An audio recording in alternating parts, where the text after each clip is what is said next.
Mostly what I do in this game is Battlegrounds, specifically Deathmatch, and I am almost always solo queued.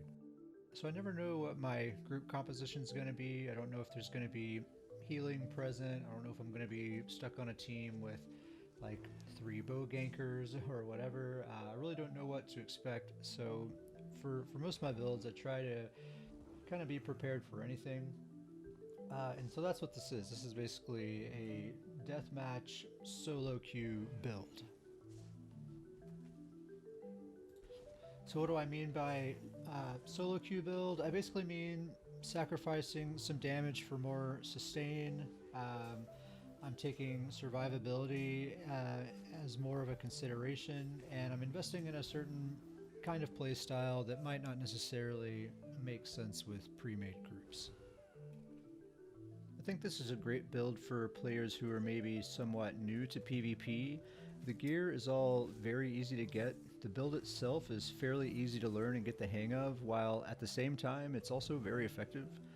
Even for experienced players, I think it has plenty to offer, and really no matter who you are, it's just a fun build to play. So just a quick summary, this is a stamina sorcerer build, medium armor using dual wield and bow. It's really kind of optimized for deathmatch. It's mostly what I do, but it's also very effective in open world Cyrodiil, and it works really well in Imperial City as well. But you just want to be sure and stick to the non-CP campaigns. That's where this build really shines, is in no CP. You could probably make a version of this build that would work well in the CP campaigns, but really for the sake of this video, we're just going to stick to the non-CP setup. To me, the thing that makes a Stam Sorc special and unique, the thing that kind of sets them apart from other classes, is their superior mobility. To me, that is their key strength and really their primary source of class identity. They are the speedy class, just like Nightblades are the stealth class and DKs are the CC class. Sorcerers, and particularly stamina sorcerers, are all about being very, very fast.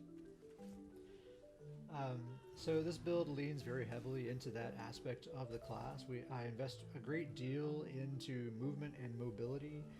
This becomes a key component to both my offense and defense, and we'll see as we talk about this build, almost everything in this build complements and encourages that kind of playstyle. For my race, I'm an Orc, which I think is the best choice, mainly due to the Swift Warrior passive. You get some extra movement speed and cost reduction for sprinting, which is very valuable in a build like this. Probably the second best choice would be Wood Elf, just because that's the only other race that has any kind of movement-related passives. And really, any stamina race can work, but they're just going to be less ideal if they're not an Orc or a Wood Elf. For my Mundus Stone, I'm using the Serpent for extra stamina recovery. My food, or drink rather, I'm using Dubious Camera and Throne. Again, just for the stamina recovery. Artaeum Takeaway Broth, if you can afford it, would be just a little bit better just because it gives you health recovery as well. I usually don't bother with it just because it's pretty expensive and I like to save my gold, and I find that my survivability is just fine without it, so Dubious is totally great. And then for potions, I'm just using standard tri-stat potions. These are the stats for the build. You'll see the unbuffed stats on the left there and the fully buffed in combat stats on the right. I'll also put a link for the UESP build in the description. If you want to take a closer look at the stats, you can. And just a quick overview of the gear. I'm using Troll King for my monster set, Shacklebreaker, and Impregnable Armor.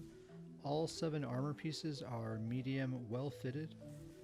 And for my jewelry, I'm using 1 infused trait and 2 swift, and a combination of weapon damage and stamina recovery glyphs. And for my weapons on the front bar, I'm using dual precise daggers and an infused bow on the back bar.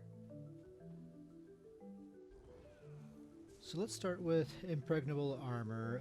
Impreg is basically the set that makes this build possible. It'd be a lot more difficult to pull it off without this set. I'm still working on getting my rings gold, but when everything's gold, it gives you 2000 critical resistance, which is more crit resist than most other players have in non-CP, and so even though we're running all well-fitted armor on our all well-fitted traits on our armor pieces, we're really not sacrificing much of our tankiness to do that. So this set really is invaluable to the build. Shacklebreaker, basically, I need a lot of stamina and I need a lot of magicka as well because I like to streak gratuitously. And so Shackle gives me plenty of both resource types, so I don't really have to sacrifice one for the other. I can just kind of have it all.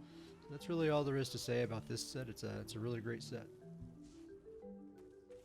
And Troll King. This is one of my favorite monster sets, maybe my very favorite one. I use it on a number of builds, and I think it's perfect for this build because it kind of forces us to commit to the playstyle that we're going for. And what I mean is, it's a heal over time. When it procs, it gives us a heal over time, and really all of the heals we have on this build are just heal over time abilities. We're using Vigor and Critical Surge and Troll King here as our healing.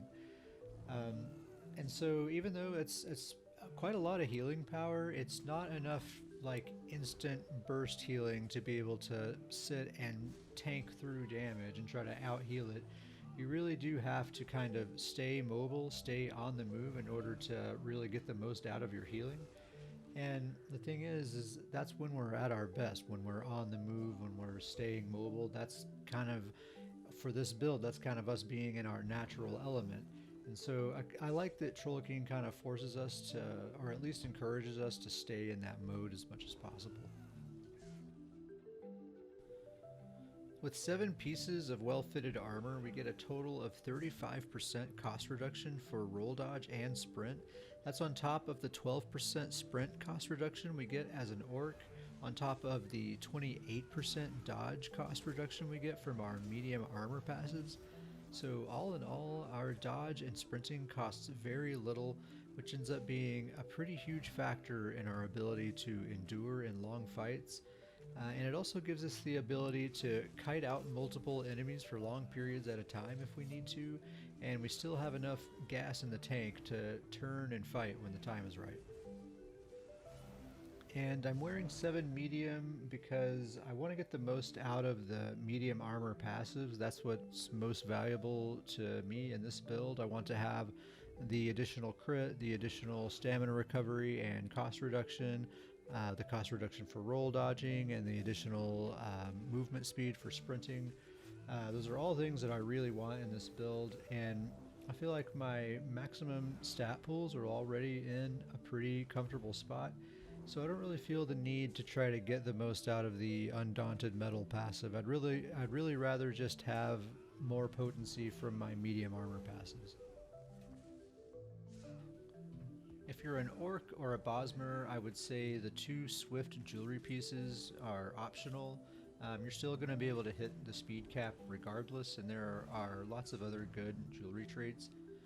But I still do recommend using Swift. I do think it's still the best choice even so, because a lot of the time we're not moving at the speed cap. And combined with Hurricane, that's over 20% extra movement speed that we have basically at all times, which ends up being a pretty big advantage during combat. It allows us to run circles around our enemies while attacking them, and since we're quite a bit faster than what they're used to dealing with, they just have a difficult time tracking us and targeting us and landing their attacks. And so I end up avoiding quite a lot of damage. Besides that, it just adds a certain fun factor to the build that I really enjoy. I'm using dual precise daggers on the front bar because I just want to have a lot of critical strike chance. So the daggers themselves give me quite a bit of crit thanks to the dual wield twin blade and blunt passive. Plus the precise traits on the daggers gives me some more crit. My medium armor dexterity passive gives me a lot more crit as well. And I also have Camouflaged Hunter slotted on the front bar, which gives me major savagery at all times. So I have quite a lot of crit on this build, which is a good thing because crit is very important to this build. There are a few reasons why. Number one is damage. A lot of people think that crit isn't worth investing in PvP because so many people wear impenetrable traits on their armor. But the fact is, even with all impen traits, you're doing more damage with your critical strikes than with your non-critical strikes. And you can test this out yourself very easily just by crafting yourself a set of mechanical acuity, jumping into some battlegrounds, and just take note of how much damage you're dealing when mechanical acuity procs versus when it isn't procced. It is a significant difference. You'll notice it right away. And so with this high crit rate, it actually makes this moderately high amount of weapon damage we're working with end up being ample. Another reason crit is important is because of Critical Surge. This is one of our main healing abilities. It procs off of critical damage, and so with a high crit rate, we're basically guaranteed to be proccing Surge every second. And so that just helps us stay engaged in fights for longer periods of time without having to constantly disengage and hide to recover every time we take a hit. On top of that, the heals themselves can crit, and since all we have on this build are heals over time, we don't have any instant burst heals. The more those hots can crit, the better. So yeah, for all those reasons, we're investing quite a bit in crit and thus the precise daggers. On the back bar, I'm using an infused bow with a weapon damage glyph, and the main reason for using a bow is primarily for the mobility. We get major expedition for 4 seconds after using a roll dodge, and since we have so much cost reduction in roll dodge in this build, it is an extremely cheap source of major expedition, and it doesn't take up a bar slot. There's also some really good active abilities that we're using as well, and we'll talk about those here in a minute. Let's talk about the skill bars. So for my main spammable, I'm using Rapid Strikes. For my execute, I'm using Whirling Blades.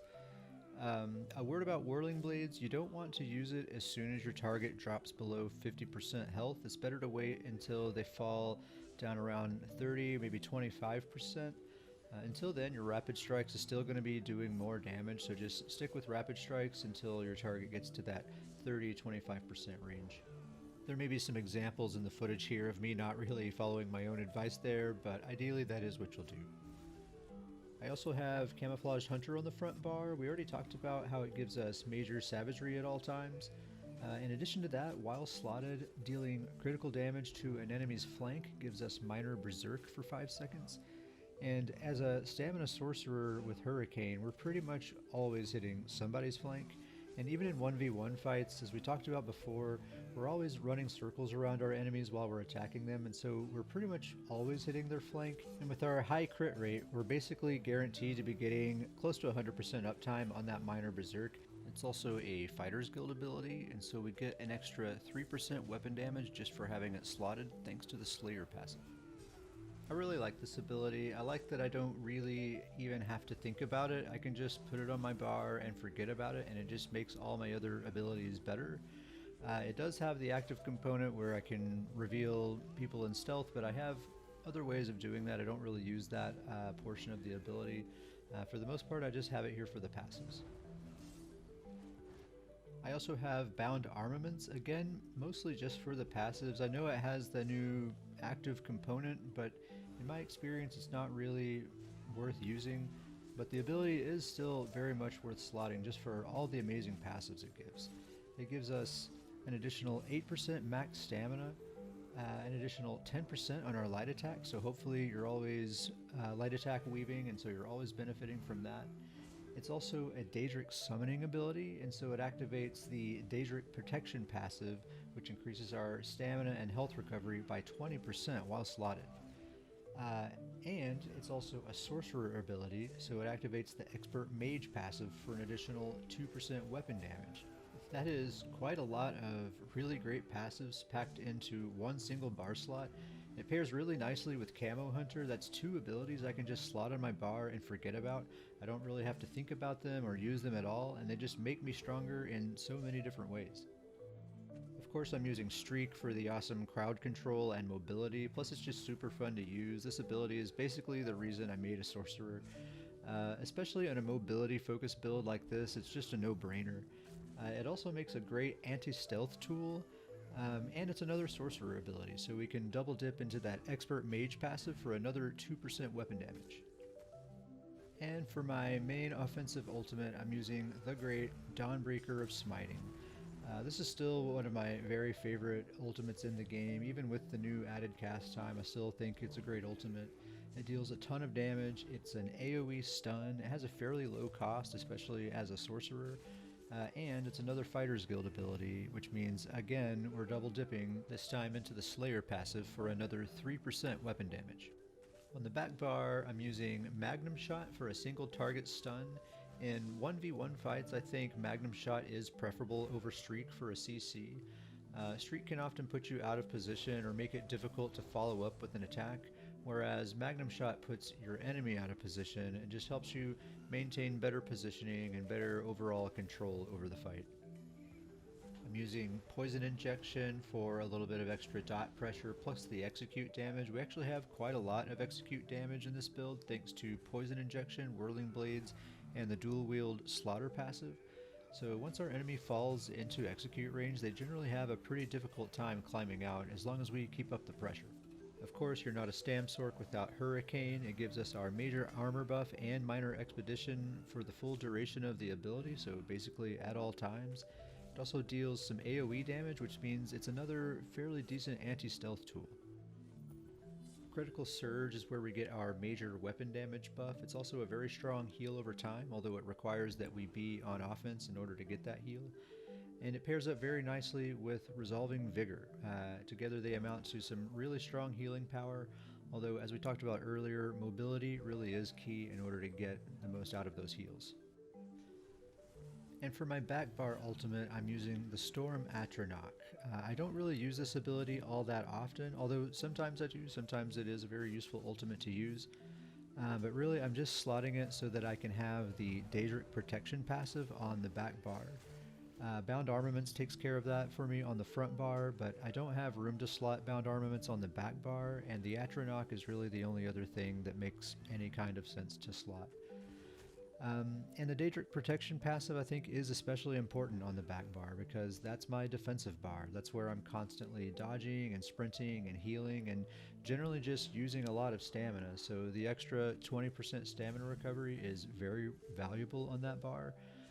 And the health recovery is also very nice. It pairs up nicely with Troll King, so it just reduces the overall amount of time I spend recovering from damage. So let's do a quick recap of our speed buffs. We have the 2 pieces of Swift Jewelry plus our Minor Expedition. Those are basically active at all times. We get a sprint speed bonus from being an Orc and from our Medium Armor Athletics passive. And we get Major Expedition when we use a roll dodge on our bow bar. It's quite a lot of movement speed, not even counting Streak. The thing is, it's only worth investing in all that movement if we leverage it and use it as an advantage. I think of this playstyle as being kind of like a Nightblade. Not that we're using stealth, but we do have a similar advantage in that we can attack our enemies, and oftentimes they're not able to attack back because by the time they break CC and try to retaliate, we're already out of reach and circling back around to try and land our combo again. And if they do manage to get a hold of us and lay some damage into us, we have enough health and plenty of crit resist so that we're likely going to survive it, and if we need to, we can always streak away, recover, and go back on offense whenever we're ready. Our main damage combo is actually really simple. It's one of the things I like the most about this build. It's very straightforward and really not complicated at all. In a 1v1 situation, you just want to keep Poison Injection on your target at all times, CC them with Magnum Shot, and then stabby stab them with Rapid Strikes. Or if Dawnbreaker is ready, hit them with Dawnbreaker, then stab them with Rapid Strikes. And when they get low on health, around that 30 to 25% range, then spam Whirling Blades to finish them off. Pretty easy. It is a very simple combo, but remember that everything is getting amplified by all of the passives we get on our front bar from slotting Camo Hunter, Bound Armaments, Streak, and Dawnbreaker, plus all of our crit and execute damage. So even though it is a really simple rotation, the damage output is actually significant. Remember to use your movement to avoid damage, keep your buffs up, and if they don't die right away, just be sure to reapply poison injection whenever it falls off. Keep CCing them with magnum shot. If they keep blocking or dodging your magnum shot, then just use streak instead. And eventually you'll get through their stamina bar and they'll be easy pickings from there. For group fights, I basically choose one of two different options. I'll either pick a single target and just do the combo I just described, or I'll streak through the entire group, hit them all with a Dawnbreaker, and do a couple of Whirling Blades.